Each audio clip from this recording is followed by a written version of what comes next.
Hi friends, എല്ലാവർക്കും എൻ്റെ പുതിയ വീഡിയോയിലേക്ക് സ്വാഗതം. ഇന്ന് ഞാൻ കടച്ചക്ക കൊണ്ടൊരു മസാലക്കറിയാണ് കേട്ടോ ഉണ്ടാക്കിയിരിക്കുന്നത്. വറുത്തരച്ച കടച്ചക്ക മസാലക്കറിയാണ്. അപ്പോൾ അതെല്ലാവർക്കും ഇഷ്ടമാവും കേട്ടോ. നമുക്ക് ചിക്കൻ കറിയും ബീഫ് കറി ഒക്കെ ഉണ്ടാക്കുന്ന അതിലും നല്ല ടേസ്റ്റാണ് ഈ കടച്ചക്ക കൊണ്ട് ഈ വറുത്തരച്ച കറിക്ക്. ചിക്കൻ കറിയും ബീഫ് കറിയൊക്കെ മാറി നിൽക്കണം, തോറ്റുപോകും ഈ കടച്ചക്ക കറിയുടെ മുന്നിൽ.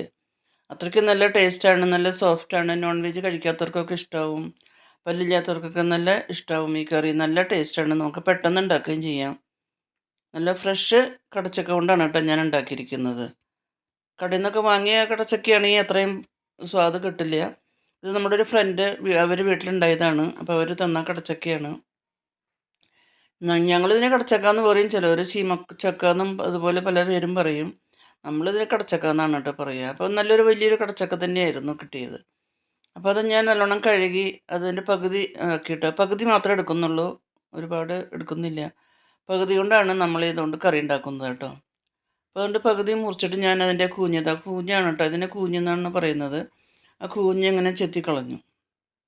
കൂഞ്ഞ് നമുക്ക് ആവശ്യമില്ല. അതിന് ശേഷം വീണ്ടും 2 കഷ്ണമാക്കി അതിൻ്റെ തൊലിയൊക്കെ കളഞ്ഞു കേട്ടോ. തൊലിയൊക്കെ ചെത്തിക്കളഞ്ഞ് ചെറിയ ചെറിയ കഷ്ണങ്ങളാക്കി, സാധാരണ കടച്ചക്ക നുറുക്കുന്ന മാതിരി ചെറിയ ചെറിയ കഷ്ണങ്ങളാക്കി ഇങ്ങനെ നുറുക്കി കൊണ്ടുവന്നു.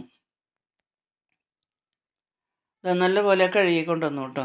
കടച്ചക്ക എങ്ങനെയാണ് നുറുക്കുക, അതുപോലെ നല്ലപോലെ നുറുക്കി നന്നായി കഴുകി കൊണ്ടുവന്നത് വേറൊരു പാത്രത്തിലേക്ക് ഇട്ട് കൊടുക്കുകയാണ് കേട്ടോ. വേവിക്കാനായിട്ട് ഒരു പാത്രത്തിലേക്ക് നമുക്ക് ഇട്ട് കൊടുക്കാം. അതിനുശേഷം അതിലേക്ക് ആവശ്യത്തിന് 1/2 ടീസ്പൂണ് മഞ്ഞൾപ്പൊടിയാണ് കേട്ടോ ഇട്ട് കൊടുക്കുന്നത്. മഞ്ഞൾപ്പൊടി ഇട്ട് കൊടുത്തു. അതിനുശേഷം ആവശ്യത്തിന് ഉപ്പും കൂടിയും ചേർത്തു. പിന്നെ വേവാൻ ആവശ്യത്തിന് കുറച്ച് വെള്ളം കൂടിയും ചേർക്കുന്നുണ്ട്. വേവാൻ വെള്ളത്തിന് വെള്ളം കൂടി ഒഴിച്ച് നമുക്കിത് അടുപ്പത്ത് വേവിക്കാൻ വെക്കാം കേട്ടോ. നല്ലപോലെ ഒന്ന് ഇളക്കി യോജിപ്പിക്കാം. ആ മഞ്ഞൾപ്പൊടി ഉപ്പും ആ കഷ്ണത്തിലൊക്കെ ഒന്ന് പിടിക്കാനായിട്ട് നല്ലപോലെ ഒന്ന് ഇളക്കിയതിന് ശേഷം നമുക്കിത് അടുപ്പത്ത് വെച്ച് വേവിക്കാൻ വെക്കാം. അത് അടുപ്പത്ത് വേവുമ്പോഴേക്കും നമുക്കതിനൊരു മസാലക്കൂട്ട് തയ്യാറാക്കണം. കുറച്ച് വറുത്തരച്ചിട്ടാണ് കേട്ടോ ഉണ്ടാക്കുന്നത്. അതിന് വേണ്ടി ഒരു ഫ്രൈ പാൻ അടുപ്പത്ത് വെച്ച് അത് ചൂടായപ്പോൾ അതിലേക്ക് 1 സ്പൂൺ വെളിച്ചെണ്ണ ഒഴിച്ചു കൊടുത്തു. ആ വെളിച്ചെണ്ണ ചൂടായപ്പോൾ അതിലേക്ക് 2 കഷ്ണം പട്ട 2 കഷ്ണം പട്ട ഇട്ട് കൊടുത്തു. അതിനുശേഷം ഒരു 5-6 ഗ്രാമ്പു, 3-4 ഏലക്കായ,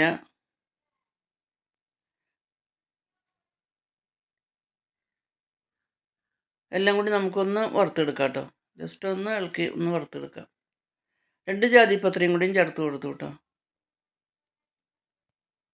അതിനുശേഷം അതിലേക്ക് 2 സ്പൂണ് കൊത്തമല്ലി ഉണ്ടല്ലോ, സാധാരണ മല്ലി സാമ്പാർ വയ്ക്കുന്ന മല്ലിയാണ്. മല്ലിപ്പൊടിയാണെങ്കിൽ മല്ലിപ്പൊടി ഇട്ട് ഉണ്ടാക്കാം. ഞാനിപ്പോൾ മല്ലിയാണ് വറുത്തരയ്ക്കുന്നത്. കുറച്ച് 2 സ്പൂണ് മല്ലിയും ഒരു 1/4 ടീസ്പൂണ് പെരുംജീരകം കൂടി ഇട്ട് കൊടുത്തു. ചെറിയ ജീരകമല്ല, പെരുംജീരകമാണ്. ഫെനൽ സീഡ്സാണ് ഇട്ട് കൊടുത്തത് കേട്ടോ. വീണ്ടും അതിന് ശേഷം അതിലേക്ക് ആവശ്യത്തിന് 5-6 വറ്റൽമുളകും കൂടി ഇട്ട് നമുക്കൊന്ന് ഫ്രൈ ചെയ്തെടുക്കാം. ആ മല്ലിയും മുളകൊക്കെ നമുക്ക് നല്ലപോലെ ഒന്ന് ഫ്രൈ ചെയ്തെടുക്കണം. ഒന്ന് ഫ്രൈ ആവാൻ തുടങ്ങിയപ്പോൾ അതിലേക്ക് ഒരു 4 ടേബിൾ സ്പൂണ് തേങ്ങ ചിരകി ഒന്ന് ക്രഷ് ചെയ്ത് വെച്ചിട്ടുണ്ടായിരുന്നു. തേങ്ങയും കൂടിയും ചേർത്ത് കൊടുക്കാം കേട്ടോ. അപ്പോൾ തേങ്ങയും കൂടി ചേർത്ത് വറുത്തരച്ചിട്ടാണ് ഈ കറി ഉണ്ടാക്കുന്നത്. അപ്പോൾ തേങ്ങയും കൂടി ചേർത്ത് നമുക്ക് വീണ്ടും നല്ലപോലെ ഒന്ന് വറുത്തെടുക്കണം. ഒരു ഗോൾഡൻ ബ്രൗൺ കളർ ആവുന്നത് വരെ നമുക്ക് അതിനൊന്ന് വറുത്തെടുക്കണം. അപ്പോൾ മല്ലിയും മുളകും ഗ്രാമ്പും ഏലക്കായും എല്ലാം കൂടി നമുക്ക് നല്ലപോലെ ഒന്ന് ഫ്രൈ ചെയ്തെടുക്കാം. ഗോൾഡൻ ബ്രൗൺ കളർ ആവുന്നത്, ആ കളറൊക്കെ മാറാൻ തുടങ്ങിയിട്ടുണ്ട് കേട്ടോ. ലോ ഫ്ലെയിമിലാണ് ഇങ്ങനെ വറുത്തുകൊണ്ടിരിക്കുന്നത്. ഒരുപോലെ വേവാൻ ആയിട്ടാണ് ഞാൻ തേങ്ങ ഒന്ന് ക്രഷ് ചെയ്തത്. അതിൻ്റെ കളറൊക്കെ മാറി ഗോൾഡൻ ബ്രൗൺ കളർ ആവാൻ തുടങ്ങിയിട്ടുണ്ട് കേട്ടോ.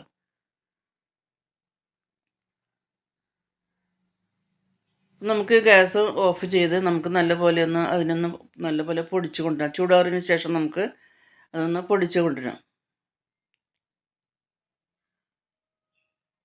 അതിനുശേഷം നമ്മൾ കടച്ചക്ക അടുപ്പത്ത് വേവിക്കാൻ വെച്ചിരുന്നല്ലോ. മഞ്ഞൾപ്പൊടിയും ഉപ്പും വെള്ളമൊക്കെ ഇട്ട് നമ്മൾ വേവിക്കാൻ വെച്ചിരുന്നല്ലോ. അപ്പോൾ അത് തിളച്ച് വെന്ത് തുടങ്ങിയിട്ടോ. നല്ലപോലെ വെന്തുട്ടോ. അപ്പോൾ പെട്ടെന്ന് വേവും. ഇതിന് ഒരുപാട് വേവൊന്നുമില്ല. കുക്കറിലൊന്നും ഇട്ട് വേവിക്കേണ്ട ആവശ്യമില്ല. അല്ലാതെ തന്നെ ഒന്ന് തിളയ്ക്കുമ്പോഴേക്കും നല്ലപോലെ വെന്ത് കിട്ടും. ഒരുപാട് വെന്ത് ഇങ്ങനെ ഉടയ്ക്കരുത് കേട്ടോ. അതാണ്ട് നല്ലപോലെ ഉള്ളൊക്കെ നല്ലപോലെ വെന്ത് കിട്ടി. അതിനുശേഷം നമ്മൾ വറുത്തരച്ച് വെച്ചിരുന്ന മസാലക്കൂട്ടുണ്ടല്ലോ, തേങ്ങയും മല്ലിയും മുളക് മസാലക്കൂടി വറുത്തരച്ചിട്ടുണ്ടായിരുന്നല്ലോ, ആ വറുത്തരച്ചത് അതിൽ കൂടെ ചേർത്ത് വീണ്ടും നമുക്കെല്ലാം നല്ലപോലെ ഒന്ന് ഇളക്കി യോജിപ്പിക്കണം കേട്ടോ. ഇങ്ങനെ വറുത്തരച്ചുണ്ടാക്കുന്ന കടച്ചക്കയ്ക്ക് ഒരു പ്രത്യേക രുചി തന്നെയാണ് കേട്ടോ.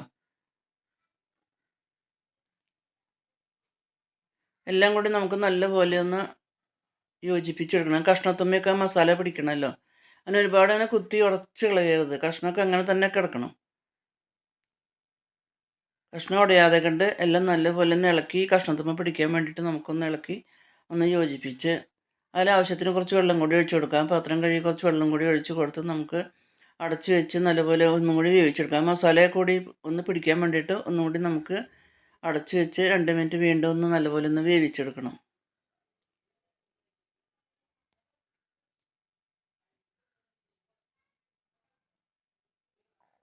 സൂക്ഷിച്ചും ശ്രദ്ധിച്ചും ഇളക്കണം കേട്ടോ. അല്ലെങ്കിൽ കഷ്ണങ്ങളൊക്കെ വല്ലാതെ ഉടഞ്ഞു പോകും.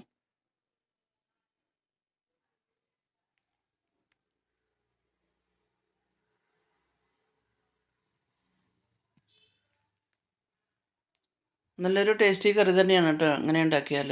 പല്ലില്ലാത്തവർക്കൊക്കെ കഴിക്കാൻ നല്ലതാണ്. നോൺ വെജ് കഴിക്കാത്തവർക്കും പല്ലില്ലാത്തവർക്കൊക്കെ കഴിക്കാൻ നല്ല ടേസ്റ്റാണ്, നല്ല സോഫ്റ്റാണ്, പെട്ടെന്ന് ഉണ്ടാക്കുകയും ചെയ്യാം.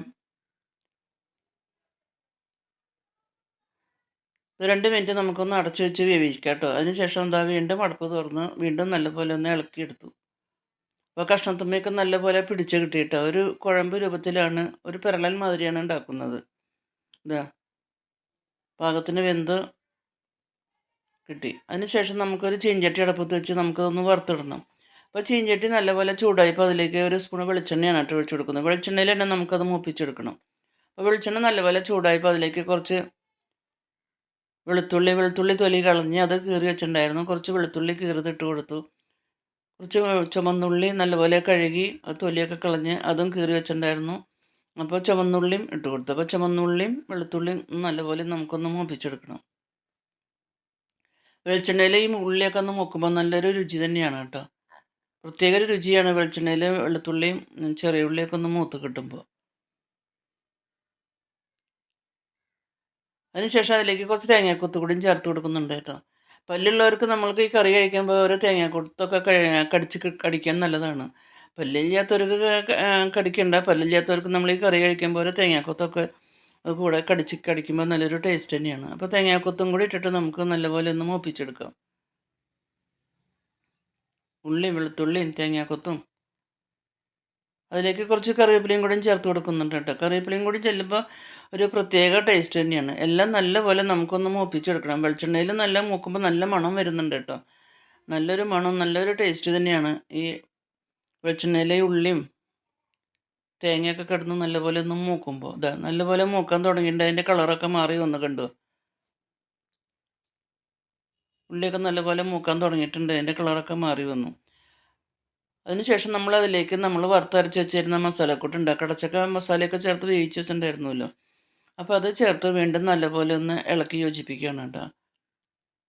ആ ഉള്ളി മൂപ്പിച്ചതിലിട്ട് വീണ്ടും നമുക്ക് നല്ലപോലെ ഒന്ന് ഇളക്കി യോജിപ്പിക്കാം. അപ്പം നല്ലൊരു ടേസ്റ്റി കറി തന്നെയാണ് ഈ കടച്ചക്ക കൊണ്ട് ഇങ്ങനെ വറുത്തരച്ച കറി ഉണ്ടാക്കിയാൽ കേട്ടോ. അപ്പം നിങ്ങളെല്ലാവരും ഇങ്ങനെ ഒന്ന് ട്രൈ ചെയ്ത് നോക്കിക്കോളൂ. അപ്പോൾ ഈ കടച്ചക്ക കൊണ്ട് വറുത്തരച്ചുണ്ടാക്കിയ ഈ മസാലക്കറി എല്ലാവർക്കും ഇഷ്ടമായി വിചാരിക്കുന്നു. ഇഷ്ടമായാൽ ലൈക്ക് ചെയ്യാനും ഷെയർ ചെയ്യാനും കമൻറ്റ്സ് ചെയ്യാനൊന്നും മറക്കരുത്. ആദ്യമായിട്ട് കാണുന്നവരാണെങ്കിൽ ഒന്ന് സബ്സ്ക്രൈബ് ചെയ്ത് സപ്പോർട്ട് ചെയ്യാനും മറക്കരുത്. പുതിയൊരു വീഡിയോ ആയിട്ട് നമുക്ക് വീണ്ടും കാണാം. Thank you for watching.